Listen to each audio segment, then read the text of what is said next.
مکتوب نمبر 69، یہ بھی خانہ کی طرف لکھا ہے۔ تواضع کے بیان میں، جو کہ دونوں جہان کی بلندی کا باعث ہے، اور اس بیان میں کہ نجات فرقہ ناجیہ اہل سنت و جماعت کی متابعت پر وابستہ ہے۔ الحمدللہ والصلاۃ والسلام علی رسول اللہ۔ تمام تعریفیں اللہ تعالیٰ کے لیے ہیں، اور اللہ کے رسول صلی اللہ علیہ وآلہ وسلم پر صلاۃ اور سلام ہو۔ آپ کا محبت نامہ گرامی جو کہ آپ نے برادرم مولانا محمد صدیق کے ہمراہ ارسال فرمایا تھا، موصول ہوا۔ آپ نے بڑی مہربانی فرمائی۔ اللہ تعالیٰ آپ کو ہماری طرف سے جزائے خیر عطا فرمائے۔ چونکہ آپ نے فقراء کے آداب کو مد نظر رکھا ہے اور تواضع سے گفتگو کی ہے، لہٰذا امید ہے کہ من تواضع للہ رفعہ اللہ، جس نے اللہ تعالیٰ کی رضا کے لیے تواضع اختیار کی، اللہ تعالیٰ نے اس کو بلند کر دیا۔ کہ مصداق یہ فروتنی اور عاجزی دینی اور دنیاوی سربلندی اور عزت کا سبب ہو جائے گی، بلکہ ہو گئی ہے۔ آپ کو بشارت اور مبارک ہو۔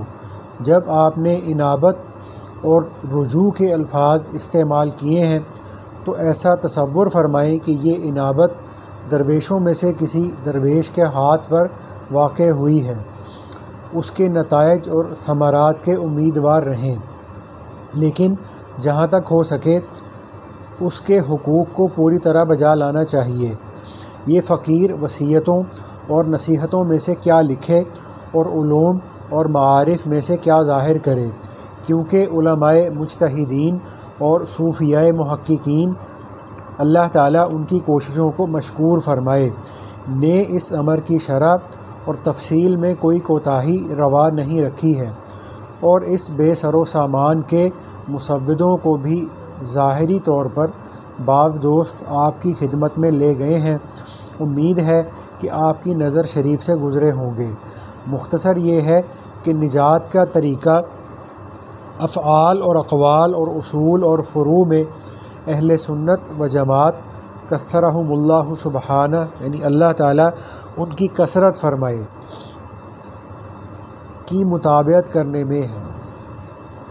بس یہی فرقہ ناجیہ یعنی نجات پانے والا ہے، اور اس کے سوا جتنے فرقے ہیں سب زوال کے مقام میں اور ہلاکت کے کنارے پر ہیں، خواہ آج اس بات کو کوئی جانے یا نہ جانے، لیکن کل قیامت کے روز ہر ایک جان لے گا، اور اس وقت کا جاننا اس کو کچھ نفع نہ دے گا۔ اے اللہ ہمیں قبل اس کے کہ موت ہمیں بیدار کرے، اس غفلت سے بیدار کر۔ میری سرداری کی پناہ والے سید ابراہیم، چونکہ قدیم سے آپ کی بلند درگاہ سے تعلق رکھتے ہیں اور دعا کرنے والوں کے سلسلہ میں شامل ہیں، آپ کے کرم اور بخشش کے لیے لازم ہے کہ ان کی دستگیری فرمائیں گے، تاکہ اس فقر اور بڑھاپے کے زمانے میں اپنے اہل و عیال کے ساتھ فارغ البالی سے گزارا کر سکیں، اور آپ کے لیے دونوں جہان کی سلامتی کی دعا میں مشغول رہیں۔ والسلام۔ اللہ تعالیٰ ہمیں اس پہ عمل کی توفیق عطا کرے، سمجھ بھی اللہ نصیب کر دے۔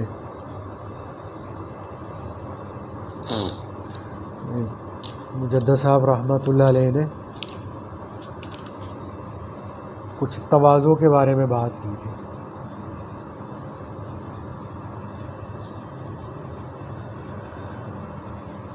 اللہ کرے ہمیں سب کو حاصل ہو جائے، لیکن یہ حاصل ہوتی مشکل سے، کم قسمتی سے جو ہے نا آج ہمارے ہاں دینی بیانات کے اندر، خطبات کے اندر، مجلسوں کے اندر ان چیزوں کی اہمیت کا سرے سے نا تذکرہ ہی نہیں ہوتا کہ اللہ کرے اب یاد آ جائے مجھے، قرآن پاک کے اندر نا سورہ ہود کے اندر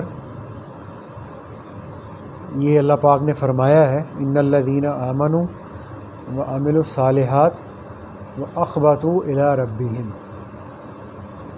اولئک اصحاب الجنہ ہم فیہا خالدون۔ تو یعنی اس میں ترجمے کا مفہوم یہ بنتا ہے کہ یعنی جو لوگ ایمان لائے اور نیک عمل کیے تو بات یہاں ختم نہیں ہو جاتی، بلکہ آگے فرمایا وَأَخْبَتُوا إِلَىٰ رَبِّهِمْ۔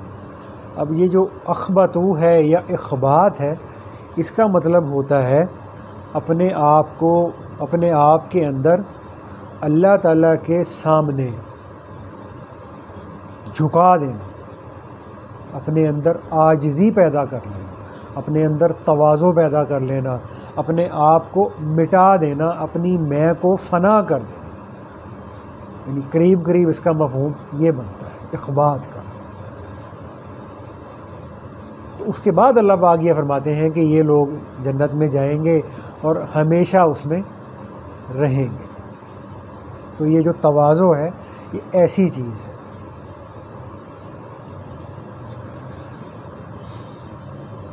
اب اس میں آتا ہے نا کہ ہمارے جو خواجہ سراج الدین صاحب رحمۃ اللہ علیہ کے نا 2 خلیفہ بڑے مشہور ہوئے تھے۔ مقرب ہونا اور چیز ہوتا ہے، مشہور ہونا اور چیز ہوتا ہے۔ اس میں ایک مولانا احمد خان صاحب رحمۃ اللہ علیہ تھے اور ایک فضل علی قریشی رحمۃ اللہ علیہ تھے۔ تو ظاہری طور پر ان 2 خلفاء سے نا بہت زیادہ فیض ہوا تھا ہمارے پاکستان ہندوستان کے اندر۔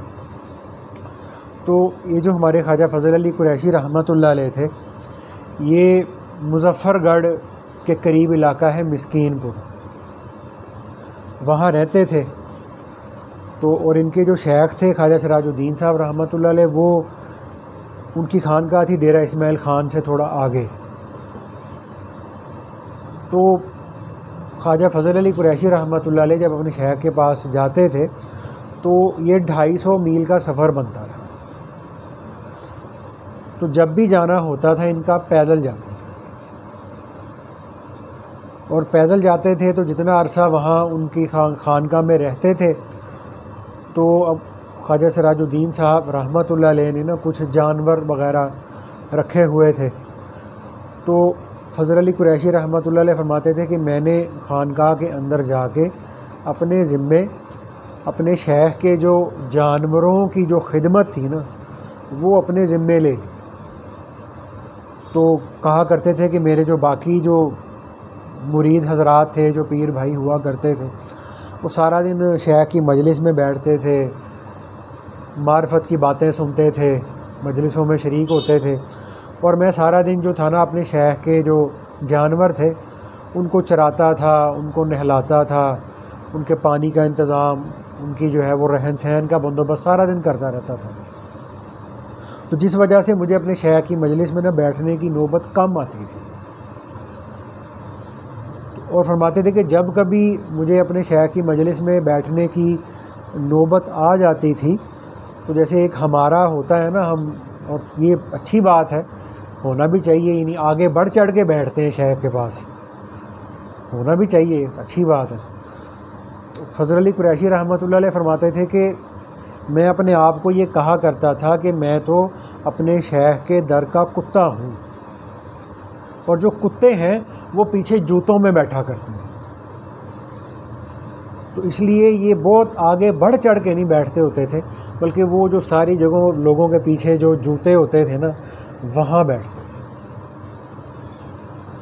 اپنے آپ کو ایسا سمجھتے تھے۔ اور پھر ان کے جو شیخ تھے خواجہ سراج الدین صاحب رحمۃ اللہ علیہ، وہ کبھی کبھار یہ فرمایا بھی کرتے تھے کہ میں یہ دیکھتا ہوں کہ تم سب کے اندر یہ جو فضل علی قریشی ہے نا، اس کے لطائف کی جو نورانیت ہے اور جو پرواز ہے وہ تم سب کی نورانیت اور روحانیت کی پرواز سے زیادہ ہے، اپنے آپ کو اس طرح سمجھنے کی وجہ سے۔ یہ ہمارا نا حال بن جائے. ہوتا ہے ہم وقتی طور پہ اپنے آپ کو کہہ لیتے ہیں کہ میں بہت گناہ گار ہوں، تو میں تو ایسے ہوں، میں تو ویسے ہوں، ٹھیک ہے نا. وہ ایک وقتی حال ہوتا ہے. ایک ہوتا ہے کہ یہ جو حال ہے یہ مقام بن جائے کہ انسان گرمی میں ہے، سردی میں ہے، دن میں ہے، رات میں ہے، مجمع میں ہے، تنہائی میں ہے، گھر میں ہے، باہر ہے، کہیں بھی ہے، اس کے اندر کا یہ حال پکا ہو جائے کہ میں کچھ نہیں ہوں، میں بہت گناہ گار ہوں، میرے جیسا نکما، نااہل، ناکارہ کوئی نہیں ہے. ہر وقت کا یہ حال بن جائے. تو جن کا وہ بن جاتا ہے اللہ کے فضل سے. تو آج جو ہے نا ہمارے ہاں علم کا سیکھنا سکھانا بہت ہے، اور علم حاصل کرنے کے ذرائع بھی بہت ہیں، اور دین کو دوسروں تک پہنچانا، دین کی اشاعت، دین کا ابلاغ، یہ چیز بھی بہت ہے. لیکن اگر ہمارے اندر ایک نہیں بلکہ کافی اعتبار سے جو کمی ہے وہ اپنے اندر ان باطنی صفات کو پیدا کرنے کی ہے. کہ کم قسمتی سے آج ہمارے اندر اس چیز کا احساس نہیں رہا کہ ہمیں اپنے اندر یہ چیز پیدا کرنی ہے.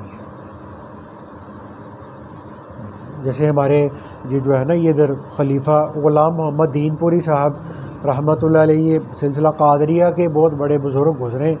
ہمارے ادھر جنوبی پنجاب کے اندر ایک علاقہ ہے دین پور کے نام سے، چھوٹا سا علاقہ ہے. تو یہ وہاں ہوتے تھے، اور یہ احمد علی لاہوری صاحب رحمۃ اللہ علیہ کے بھی شیخ تھے. اور ایک دفعہ حضرت اشرف علی تھانوی صاحب رحمۃ اللہ علیہ کا ہمارے ادھر پاکستان میں سے کوئی سفر ہوا تھا، تو انہوں نے بھی نیت کی کہ میں نے نا یہ دین پور جانا ہے غلام محمد دین پوری صاحب کی زیارت کے لیے اور ملنے کے لیے. تو حضرت تھانوی صاحب رحمۃ اللہ علیہ اس طرف جا رہے تھے دین پور کی طرف. تو اب اس زمانے میں شاید کوئی ٹانگا وغیرہ اس طرف جاتا تھا. تو ابھی دین پور جو گاؤں تھا وہ بہت کافی زیادہ میل ابھی فاصلہ باقی تھا. تو تھانوی صاحب رحمۃ اللہ علیہ نے نا وہ جو ٹانگا چلانے والا تھا نا اس کو روک دیا کہ بھائی بس مجھے نا یہیں اتار دو، تو اس سے آگے میں پیدل جاؤں. تو جو ایک دو سر لوگ ساتھ تھے وہ بھی اتر گئے، ساتھ پیدل چلنا شروع کر دیا. تو راستے میں کسی نے پوچھا کہ حضرت وہ سفر تو کافی تھا، ابھی کئی میل کا سفر تھا، تو آپ ٹانگے سے کیوں اتر گئے؟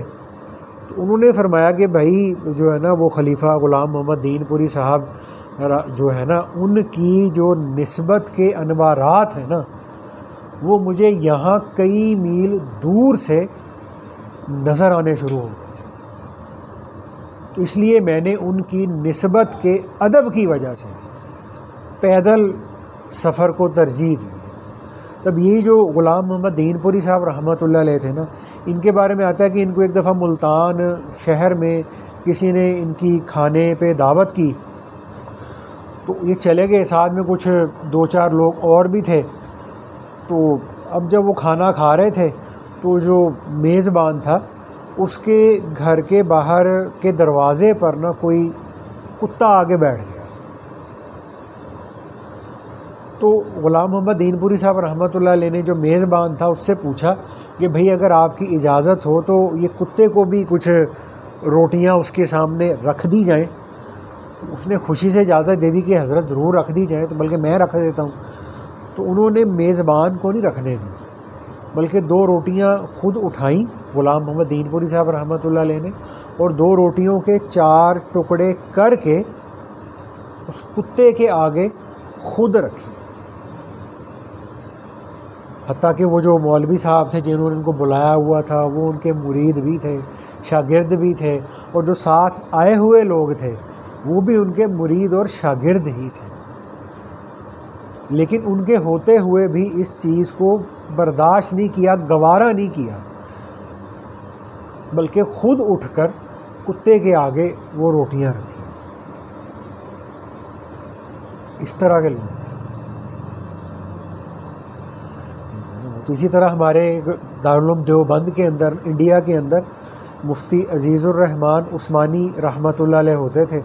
یہ بھی ہمارے سلسلے نقشبندیہ کے ہی تھے، اور ہمارے جو تھے نا خواجہ صاحب رحمۃ اللہ علیہ کے جو شیخ تھے مولانا عبداللہ صاحب رحمۃ اللہ علیہ، ان کی جو سب سے پہلی بیعت تھی وہ بھی عزیز الرحمان عثمانی صاحب رحمۃ اللہ علیہ سے ہی تھی، کیونکہ وہ بھی دارالعلوم دیوبند کے اندر پڑھتے تھے، اور مفتی عزیز الرحمان عثمانی صاحب جو تھے یہ دیوبند کے اندر پڑھاتے تھے.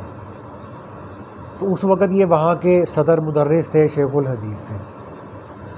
تو ان کے بارے میں نا مفتی تقی عثمانی صاحب نے یہ اپنی کتاب کے اندر لکھا ہے کہ یہ جو مفتی عزیز الرحمان عثمانی صاحب تھے یہ بہت بڑی، ایک علمی اعتبار سے بھی بہت بڑی شخصیت تھے، اور روحانی اعتبار سے بھی ان کا بہت اونچا مقام تھا.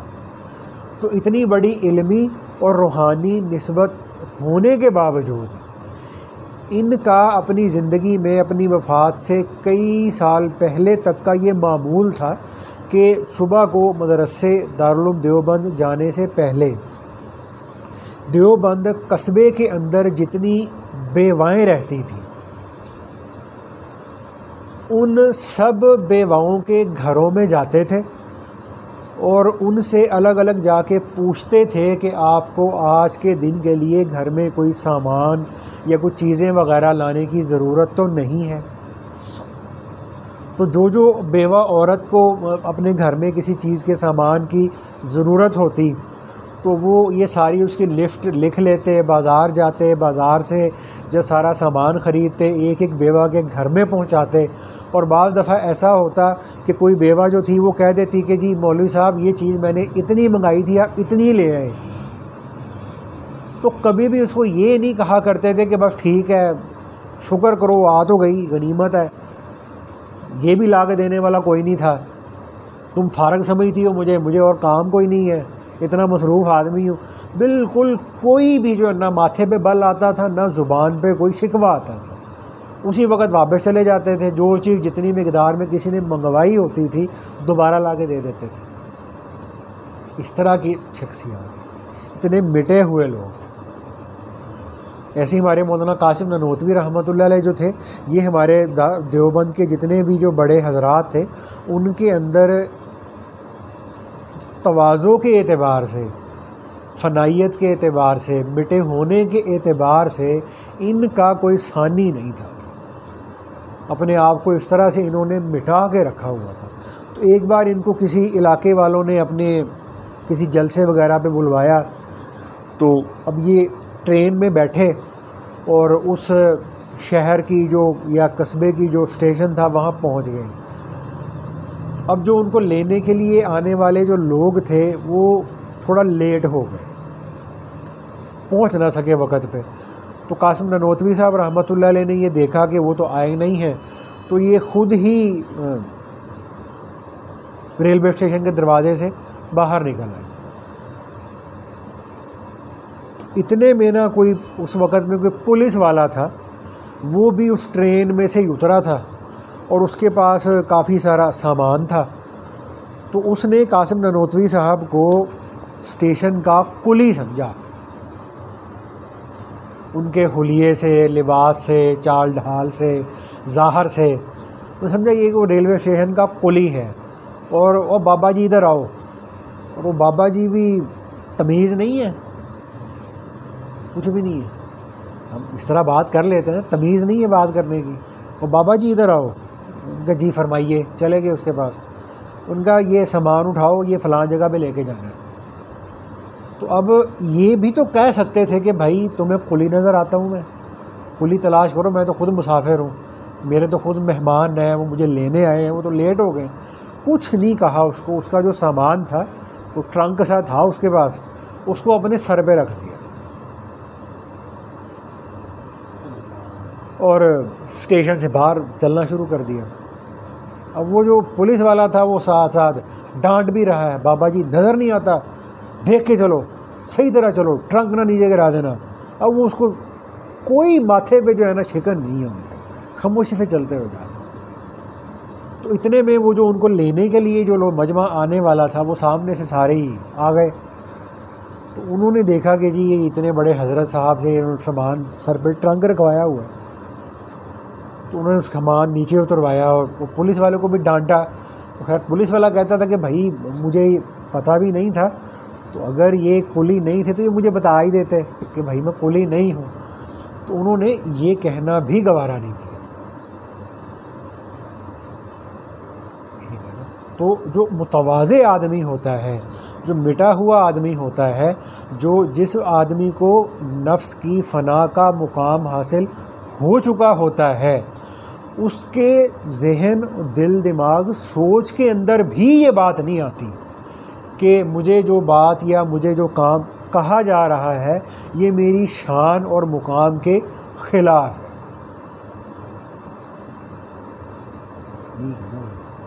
یہ بڑا مشکل ہے، لیکن مشکل ہمیں اس لیے لگتا ہے کہ ہم نے چونکہ اس راستے کی محنت کو اختیار نہیں کیا. جس راستے کو اختیار کرنے سے، جس راستے میں محنت کرنے سے انسان کے اندر تواضع، ابدیت، فنائیت، اپنی میں کا مٹنا، میں کچھ ہوں، لوگ مجھے جانتے نہیں ہیں، یہ چیز ختم ہو جاتی ہے. آج ہمارے ہاں ان چیزوں کے تذکرے بھی نہیں ہوتے. اسی طرح ایک اور بڑا مشہور قصہ ہے، یہ جو تھے نا ہمارے شیخ الہند تھے مولانا محمود حسن صاحب رحمۃ اللہ علیہ، ان کی کسی آدمی، کوئی عالم تھے اجمیر کے رہنے والے، ان کا نام تھا مولانا معین الدین صاحب. تو انہوں نے جب شیخ الہند مولانا محمود حسن رحمۃ اللہ علیہ کی اس وقت میں بڑی شہرت سنی، اور ان کی شہرت وغیرہ سن کر یہ ان سے ملنے کے لیے دیوبند آئے. تو جب یہ ریلوے اسٹیشن پر اترے تو انہوں نے سمجھا تھا جتنی ان کی شہرت، ان کا مقام، ان کی تحقیقات، ان کے مریدوں کے تذکرے، ان کے شاگردوں کے تذکرے سنے ہوئے تھے، تو انہوں نے جو ہے نا وہ جو ٹانگے والا تھا اس کو کہا کہ بھائی میں نے حضرت شیخ الہند مولانا محمود حسن صاحب کے گھر پہ جانا ہے. وہ ٹانگے والا منہ کی طرف دیکھے کہ بھائی کون سے حضرت شیخ الہند، یہاں تو کوئی بھی حضرت شیخ الہند نہیں ہوتے. تو اس نے کہا کہ تم حضرت شیخ الہند کو نہیں جانتے؟ نہیں جی ہم تو کسی حضرت شیخ الہند کو نہیں جانتے. تو وہ ٹانگے والا کہنے لگا ہاں اتنی بات ہے کہ ہمارے نا ادھر قصبے کے اندر نا ایک مولوی صاحب ہیں، وہ بڑے مولوی صاحب کے نام سے مشہور ہیں، تو کہو تو ان کے گھر لے چلتا ہوں.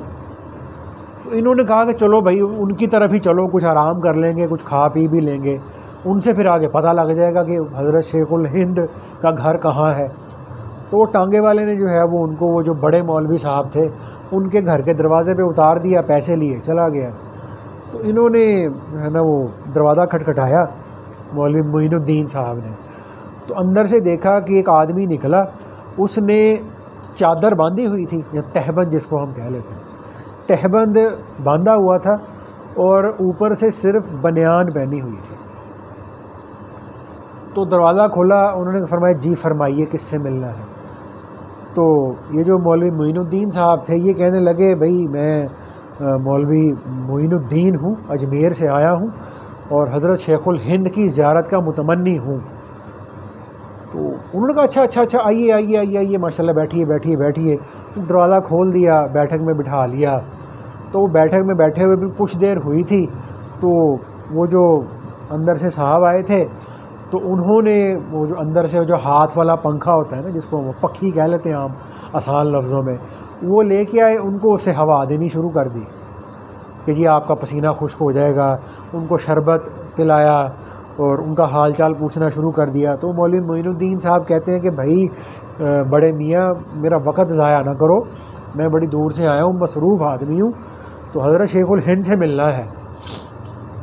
تو ان کا کوئی بات نہیں، آپ آرام کیجیے، انشاءاللہ ان سے بھی ملاقات ہو جائے گی، کوئی مسئلہ نہیں، بیٹھیں آپ کھانا وانا کھائیے. تو کھانا ان کے سامنے لا کے رکھ دیا. تو اب یہ جو مولانا معین الدین صاحب تھے ان کو ذرا غصہ جیسے آ جاتا ہے، نوجوان سے تھے، تو ان کی ذرا الفاظ میں بھی سختی آ گئی، طبیعت میں بھی ذرا طیش آ گیا. تو کہا کہ تمہیں سمجھ نہیں آتی میں حضرت شیخ الہند سے ملنے آیا ہوں، تم میرا وقت ضائع کر رہے ہو. تو وہ جو آگے سے وہ جو صاحب تھے نا، انہوں نے کہا کہ جی یہاں حضرت شیخ الہند تو کوئی نہیں رہتے، البتہ مولوی محمود مجھے ہی کہتے ہیں. یہاں پہ حضرت شیخ الہند تو کوئی نہیں رہتے، البتہ مولوی محمود مجھے ہی کہتے ہیں، اتنے مٹے ہوئے لوگ۔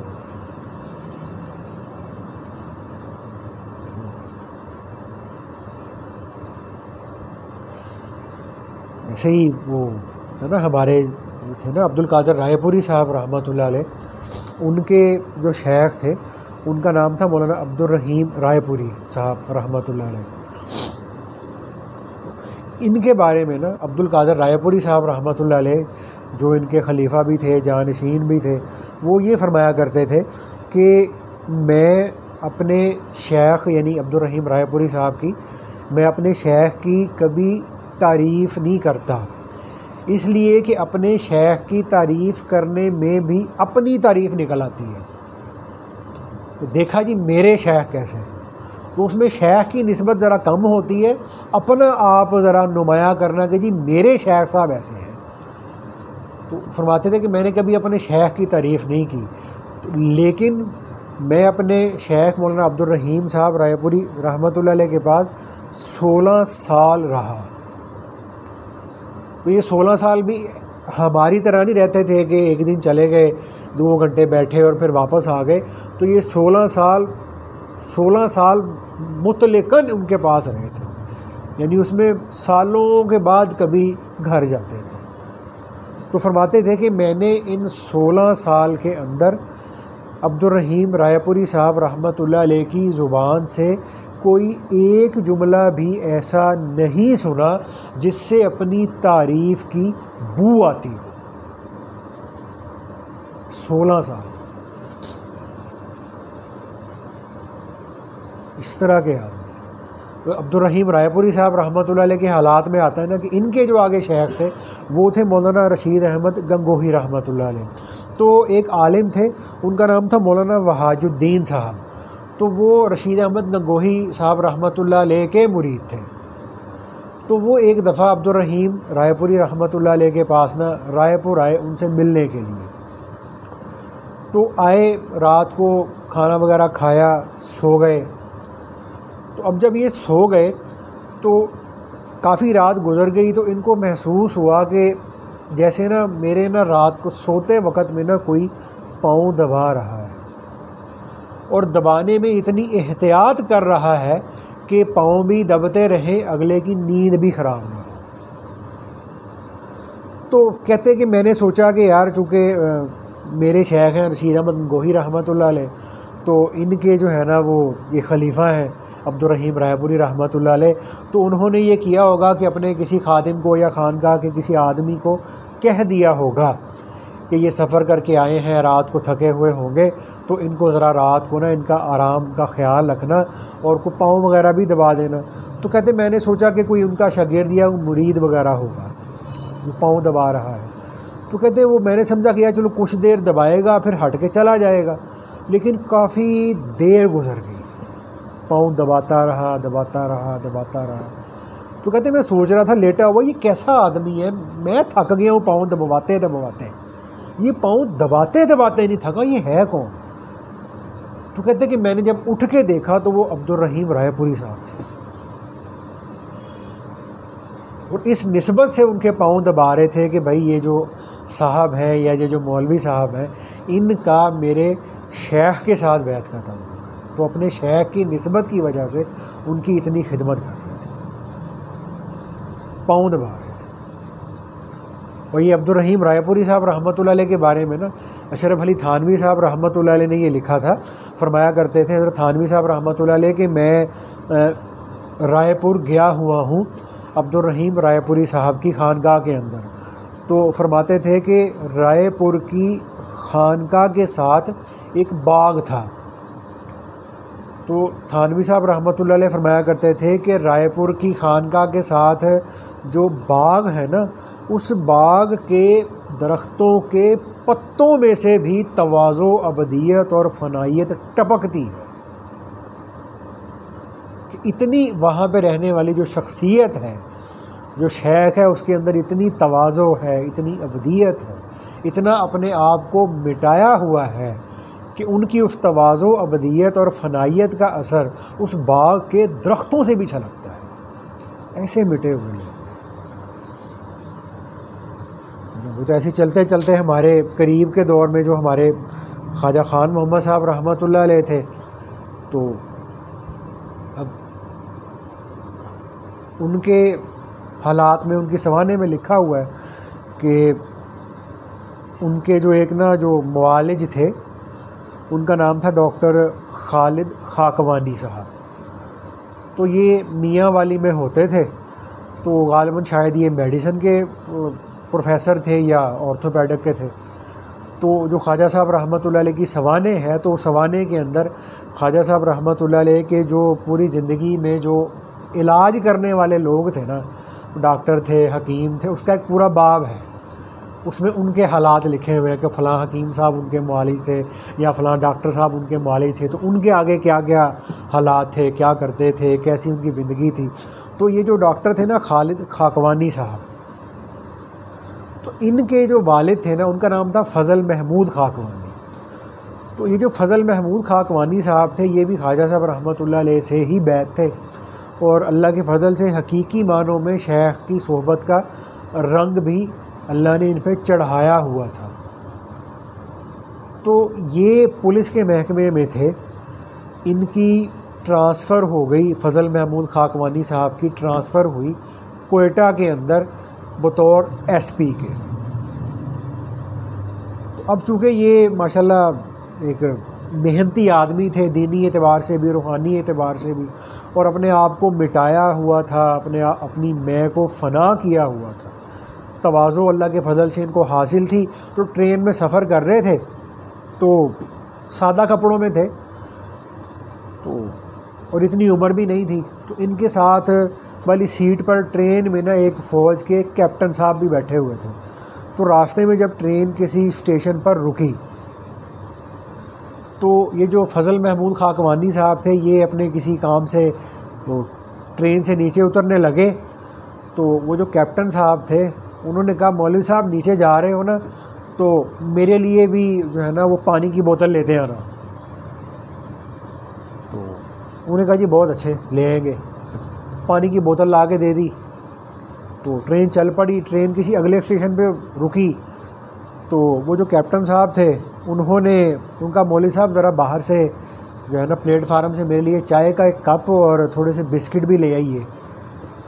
تو یہ پھر جیسے ماتھے پہ کوئی شکن نہیں ہے، زبان پہ کوئی لفظ نہیں اترے، اور جا کے جو ہے وہ چائے کا کپ اور بسکٹ وغیرہ ان کے سامنے لا کے رکھ دیے. اب راستے کے اندر بھی جو کیپٹن صاحب تھے، کبھی ان کو کوئی کام کہہ دیتے، کبھی کوئی کام کہہ دیتے. تو یہ جو فضل محمود خاکوانی صاحب تھے، یہ چپ چاپ وہ کام کرتے جا رہے تھے.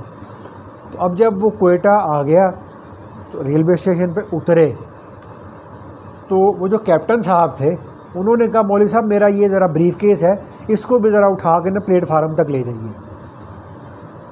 تو انہوں نے اپنا سامان بھی اٹھا لیا، اور اس کا جو بریف کیس تھا اس کو بھی اٹھا لیا، اور بیچارے وہ پلیٹ فارم پہ آ گئے. تو اب جب پلیٹ فارم پر آئے، تو وہ جو کوئٹہ کی پولیس کا جو سٹاف تھا، وہ اپنے ایس پی کے استقبال کے لیے اسٹیشن پہ پہنچا ہوا تھا. تو اب جب یہ وہاں پہنچے ہیں، تو وہ ٹھک ٹھک ٹھک سروڑ بجنے شروع ہو گئے ان کو. تو وہ جو کیپٹن صاحب تھے، وہ بڑے شرمندہ سے بھی ہوئے اور پریشان سے بھی ہوئے کہ یار میں تو سارا سفر ان کے ساتھ ایک ملازم کا سا میں بیہیو کرتا رہا ہوں، تو یہ تو میں نے بڑا غلط کیا، بڑی میرے سے غلطی ہوئی. تو انہوں نے ان سے خیر معافی مانگی کہ سر مجھے پتہ نہیں تھا کہ آپ ایس پی ہیں اور اس طرح سے، اور یہ وہ سب کچھ. تو وہ جو فضل محمود خاکوانی صاحب تھے نا، انہوں نے فرمایا کہ بیٹا کوئی بات نہیں، اصل میں جس ڈپارٹمنٹ کے اندر آپ کی ٹریننگ ہوئی ہے نا، وہاں یہی بیہیویئر چلتا ہے. اور پھر کہنے لگے کہ جس ڈپارٹمنٹ کے اندر ہم نے تربیت لی ہے نا، تو وہاں ہمیں یہی سکھایا جاتا ہے جو میں نے آپ کے ساتھ کیا ہے. ایسے آدمی تھے. تو اسی طرح سے ان کے آگے آخری بات ہے، ان کے جو آگے بیٹے تھے ڈاکٹر خالد خاکوانی صاحب، تو ایک ہمارے نا خانقاہ میں فوت ہو گئے، حامد سراج صاحب ہوتے تھے. تو انہوں نے نا خواجہ صاحب رحمۃ اللہ علیہ کی سوانح لکھی ہے ہمارے بابا جی کے نام سے. تو یہ جو حامد سراج صاحب تھے یہ احمد خان صاحب رحمۃ اللہ علیہ کے پڑپوتے بھی تھے. تو یہ حامد سراج صاحب کہتے کہ میرے جو تھے نا والد صاحب انہوں نے اپنا کوئی جاننے والا آدمی تھا اس کو میاں والی ہاسپٹل میں نا، جو میاں والی ہاسپٹل کا اس وقت ایم ایس تھا اس کو دکھانا تھا. تو انہوں نے مجھے کہا کہ یار تم نے ایسا کرو کہ تم یہ ڈاکٹر خالد خاکوانی صاحب کو نا ساتھ لے جاؤ. تو وہ جو ہاسپٹل کا ایم ایس ہے نا وہ یہ جو خاکوانی صاحب کا اسٹوڈنٹ ہے.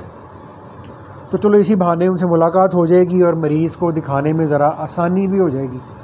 تو وہ کہتے میں ان کے ساتھ چلا گیا. تو اب جب ہم میاں والی ہسپتال میں پہنچ گئے، ایم ایس کے دروازے کے باہر جب ہم کھڑے تھے تو اس کا وہ جو باہر ملازم تھا اس کو میں نے کہا کہ بھائی یہ چٹ اندر لے جاؤ اور اسے کہو کہ خالد خاکوانی صاحب جو ہے نا وہ آپ سے ملنے کے لیے آئے ہوئے ہیں. تو اس نے دیکھا کہ دو مولوی ٹائپ آدمی، سر پہ ٹوپیاں اور یہ جیب کی سائڈ جیب سے مسواک نکلتی ہوتی باہر کو نکلی ہوتی ہے وہ، اور پیروں پہ چپل اور ہاتھوں میں تسبیحاں. تو اس نے ان کو سر سے پاؤں تک دیکھا اور کہنے لگا سائڈ دے ہو کے بہ جاؤ، مطلب پرے ہٹو رش بہت ہے، ٹائم نہیں ویکھتے کی ہوا. تو اچھا دس دیں اندر، انہوں نے صاحب میٹنگ میں ہے. تو اب وہ جو خالد خاکوانی صاحب تھے نا کہتے ہیں ان کے بالکل ان کو جو ہے نا اس چیز سے کوئی بھی ان کے رویے میں نا تبدیلی نہیں آئی اور سائڈ پہ ہو کے کھڑے ہو گئے. اب وہ رش تھا، کوئی دھکا ادھر سے لگ رہا کبھی ادھر سے لگ رہا، اوپر سے گرمی کا موسم. تو کہتے ہیں ہمیں کھڑے کھڑے وہاں پہ نا 1 گھنٹہ ہو گیا. تو کہتے کہ میں نے نا پھر اس کو آدمی کو بلایا اور اس کو زبردستی کہا کہ میں نے کہا جاؤ اندر جا کے نا ان کو کہو کہ ڈاکٹر خالد خاکوانی صاحب آئے ہیں جو تمہارے پروفیسر تھے فلاں وقت میں، جاؤ ان کو جا کے بتاؤ. تو کہتے اندر جا کے میں نے ان کو بتایا تو وہ ایم ایس صاحب تھے وہ جو ہے نا وہ بھاگے باہر آئے اور انہوں نے پھر جو خالد خاکوانی صاحب جو تھے ان سے معذرت بھی کی. لیکن خالد خاکوانی صاحب کی بالکل طبیعت کے اندر اس چیز کا ذرے کے برابر بھی کوئی اثر نہیں تھا کہ ہمارے ساتھ یہ رویہ اختیار کیا گیا ہے اور کیوں کیا گیا ہے. بھائی تو یہ چیز ایسی نہیں ہے کہ جو پیدا نہیں ہو سکتی، یہ چیز پیدا ہو جاتی ہے، بلکہ قیامت تک اگر انسان محنت کرتا رہے گا تو اس کے اندر یہ چیز پیدا ہو جائے گی. تو یہ تواضع ایسی چیز ہے. ہمیں جو ہے وہ ہمارے سبق ہمارا بے شک 35واں ہے، بے شک پہلا ہے، ٹھیک ہے. تو ہمیں اس چیز کے بارے میں نا فکر کرنے کی ضرورت نہیں ہے کہ میرے بس سبق میرا جلدی سے مجھے اگلا سبق مل جائے، اس سے اگلا مل جائے، اس سے اگلا مل جائے. دیکھنے کی چیز جو ہے وہ یہ ہوتی ہے کہ کیا میرے اندر جو نفس کا تزکیہ ہے وہ ہو رہا ہے یا نہیں، میرا جو نفس امارہ ہے وہ مطمئنہ بن رہا ہے کہ نہیں، میرے اندر تواضع پیدا ہو رہی ہے کہ نہیں، میں میری اندر کی جو میں ہے یہ مٹ رہی ہے کہ نہیں. ٹھیک ہے. اگر یہ چیز پیدا ہو رہی ہے تو اس کا مطلب ہے کہ اللہ کے فضل سے ہماری روحانی ترقی ہو رہی ہے. اگر یہ چیز ہمارے اندر پیدا نہیں ہو رہی، اللہ نہ کرے ایسا ہو رہا ہے، لیکن سبق اگلے سے اگلا، پھر اگلا، پھر اس سے اگلا، پھر اس سے اگلا، پھر اس سے اگلا، پھر اس سے اگلا، تو یہ انسان ابھی پہلے قدم پر ہی کھڑا ہے. ٹھیک ہے نا بھائی. اللہ پاک ہمیں نا اس پہ عمل کی توفیق عطا فرمائے.